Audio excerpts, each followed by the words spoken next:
রাজধানীর পুরান পল্টনে আড়ম্বরপূর্ণ অফিস, বিলাসবহুল গাড়ি আর ভিআইপি পরিচয়ের মুখোশে সাজানো এক কূটনীতিক, যাকে দেখে প্রথম দেখায় সফল ও প্রভাবশালী বলে মনে হয়।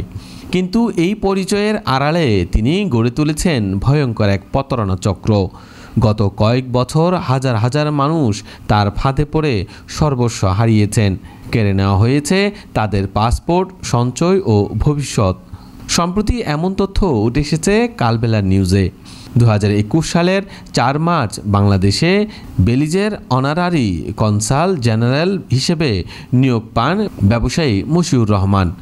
তার দায়িত্ব ছিল দ্বিপক্ষীয় বাণিজ্য ও কনসুলার সেবা। কিন্তু এই পরিচয়ের আড়ালে তিনি তৈরি করেন আন্তর্জাতিক ভুয়া ভিসা সিন্ডিকেট।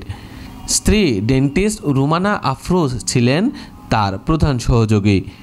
তাদের মাধ্যমে শত শত মানুষ সর্বস্ব হারিয়ে নিঃস্ব হয়ে পড়েছেন।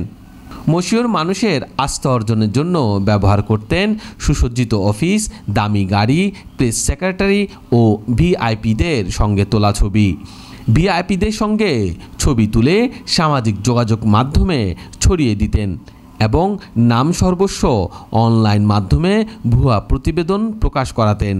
এভাবে সাধারণ মানুষকে ইউরোপ, আমেরিকায় উন্নত জীবনের স্বপ্ন দেখিয়ে টেনে নিতেন প্রতারণার জালে। প্রথমে ভুক্তভোগীর কাছ থেকে টাকা ও পাসপোর্ট নিতেন, তারপর অবিকল আসলের মতো দেখতে ভুয়া ভিসা পাসপোর্টে সেঁটে দিতেন। ভিসা দিয়ে করাতেন বিএমইটির ভুয়া মাইগ্রেশন ছাড়পত্র। এরপর বুকিং দিতেন বিমানের টিকিট। ফ্লাইটের আগের দিন টিকিট বাতিল করে নতুন তারিখ দিতেন। এভাবে বারবার তারিখ পিছিয়ে ভুক্তভোগীদের সর্বস্ব হাতিয়ে নিতেন। ভুক্তভোগী নূর মিয়া জানান, তিনি প্রথমে 2 লাখ টাকা দিয়ে ভিসা পান। পরে গ্রামের আরও 4 জনকে নিয়ে মোট 67 লাখ টাকা দেন। শেষমেশ সব ভিসা ভুয়া প্রমাণিত হয়। দোকান হারিয়ে তিনি এখন পাওনাদারদের ভয়ে গ্রামে ফিরতে পারেন না। এভাবে শত শত মানুষ সর্বস্ব খুইয়ে পথে বসেছেন। এই চক্র ইউরোপ, আমেরিকার জাল ভিসা, বেলিজের নকল সিলমোহর, ভুয়া ছাড়পত্র ব্যবহার করে প্রতারণা করত। এমনকি বিএমইটির বৈধ ছাড়পত্র জাল ভিসার বিপরীতে ইস্যু হয়েছে বলে অনুসন্ধানে বেরিয়েছে। এতে বিস্ময় প্রকাশ করেছে সংশ্লিষ্ট কর্মকর্তারা। চক্রের প্রধান আস্তানা ছিল পুরান পল্টনের রুমানা কমপ্লেক্সের রুমানা ডেন্টাল ক্লিনিক।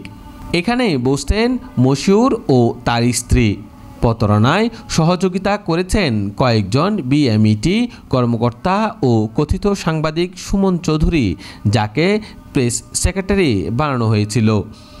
সূত্রের অনুসন্ধানে শতাধিক ভুক্তভোগী সন্ধান মেলে, যেমন সোহাগ হোসেন 56 জনের পাসপোর্ট সংগ্রহ করে দেন মশিউরের কাছে, যার কাছে তার 1,18,00,000 টাকা পাওনা। আরও অনেকেই কোটি কোটি টাকা হারিয়েছেন। অনেকের জীবন এখন দুর্বিষহ। কেউ পাওনাদারের ভয়ে গ্রাম ছাড়তে বাধ্য হয়েছেন।